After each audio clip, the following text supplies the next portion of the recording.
Does anyone have a question?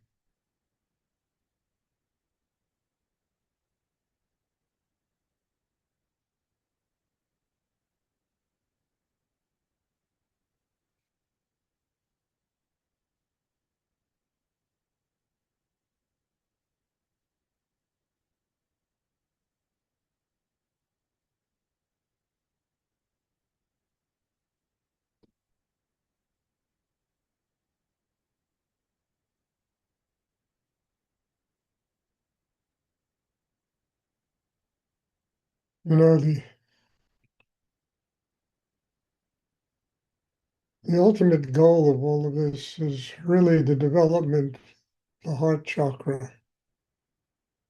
But like everything else, you're not going to just develop the heart chakra until you build a holistic person. Mind is quiet, the throat is open, you're centered, in the chakra below the navel, the sex energy is moving to the base of the spine and activating Kundalini. It's a holistic practice, and the ultimate goal of it is God is love. We as human beings have to learn to transform ourselves into a state of compassion, love, kindness, just, a higher state of living, a higher state of our own humanity. That's the goal of all of this. But it all works together. We have to build the entire structure. It's like building, a building. You got to put in the electricity, the plumbing, the foundation, the structure, the beams, everything to make the building into something that is whole. In many ways, we are no different. But there is a goal, and that is living with our hearts open, being able to, have compassion for other people,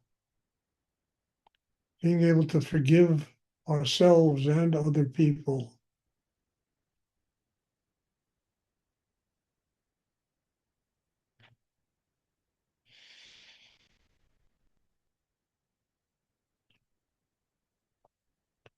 So it's not just the development of a chakra system, there's a purpose.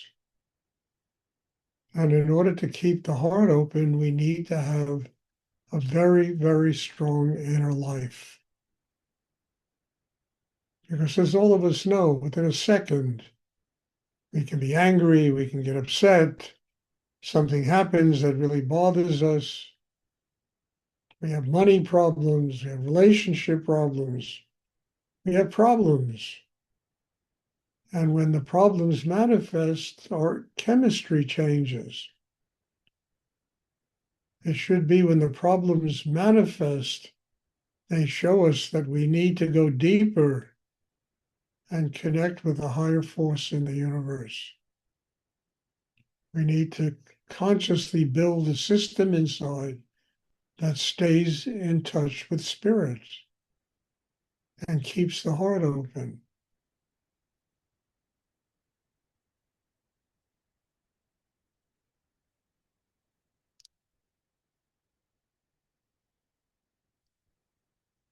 Does anyone have a question they would like to ask?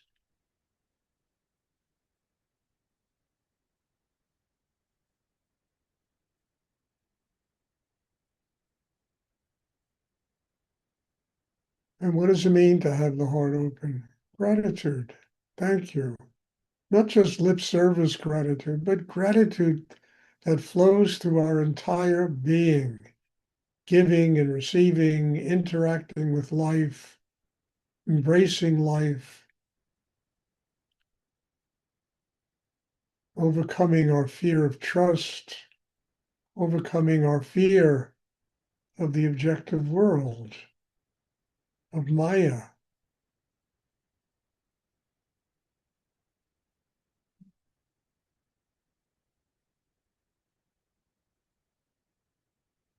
So it's not just, as I said, lip service gratitude.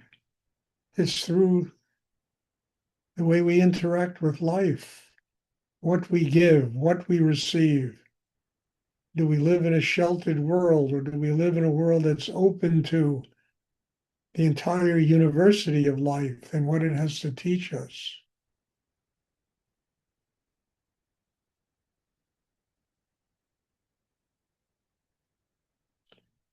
And the wonderful thing is that it's all inside us. We don't have to go looking in, the Himalaya mountains for answers. We have to go deep inside ourselves, and that's where all the answers are.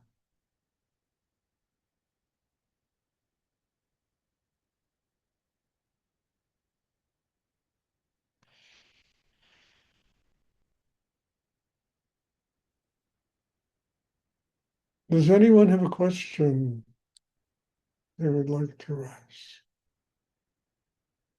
Stuart, I have a question. Yes, Bob. There are still a few things in my relationship with my parents and and family members that still occasionally will come to haunt me, and how best to turn that around.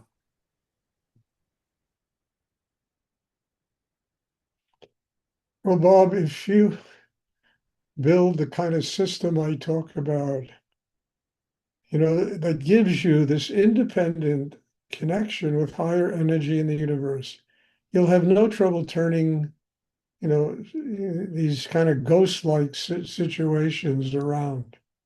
No trouble. It all depends on you. If you allow these things to penetrate, you know, your mind, your heart, sexual energy, you understand, they'll drive you crazy.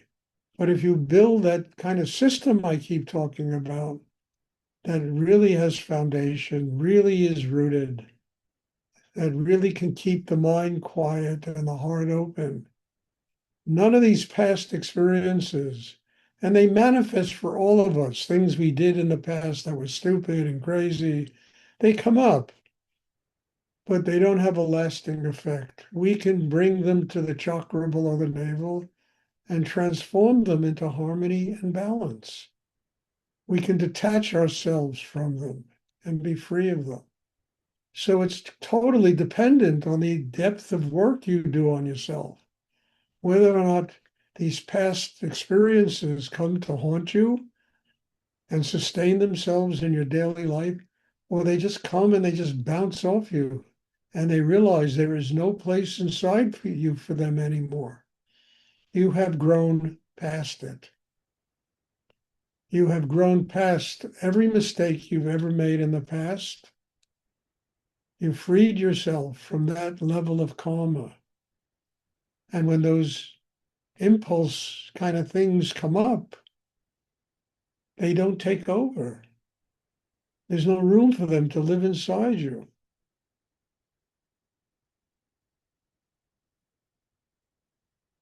I mean, look, if there's no food and there's nothing to feed a rat, it's not going to come into your house. It'll find a place where it can, there's food and these things are the same. These impulses from the past, these things that come up, they live inside you if you give them the food and you feed them. If you don't do that because you have literally grown past that in your life, they're not going to stay. Being they're gone, there's nothing for them to feed off. You have grown past it.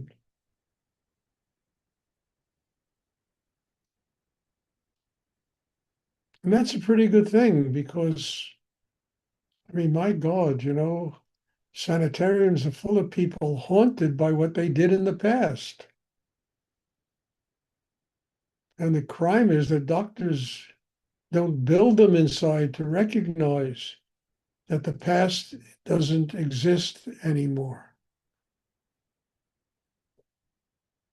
The past is something that's like a shadow that follows us around.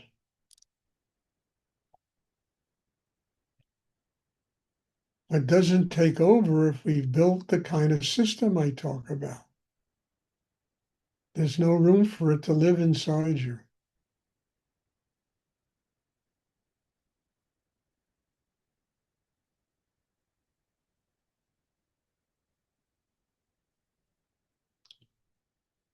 Does anyone else have a question? Thank you, sir. That was very good. You're welcome, Bob. I'll give myself 3 stars.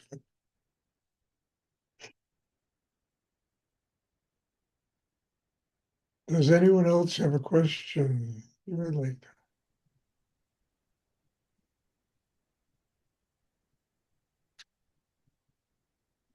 I'm looking for a 5-star question.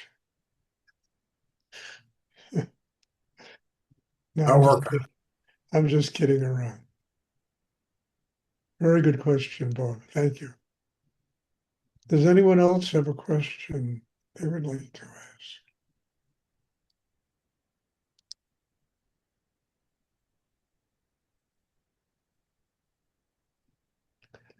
Okay, there'll be meditation tomorrow at 1 o'clock and Wednesday at this time. And thank you. God bless you all for being here. This is really an hour of inner peace, quiet, simplicity, love. And it's kind of a miracle that one can sit here and share this with so many people. So thank you. God bless you all. And I'm looking forward to seeing everybody soon. Have a wonderful evening. Thank you, sir. Thank you very much, Stuart. Thank you. You're welcome.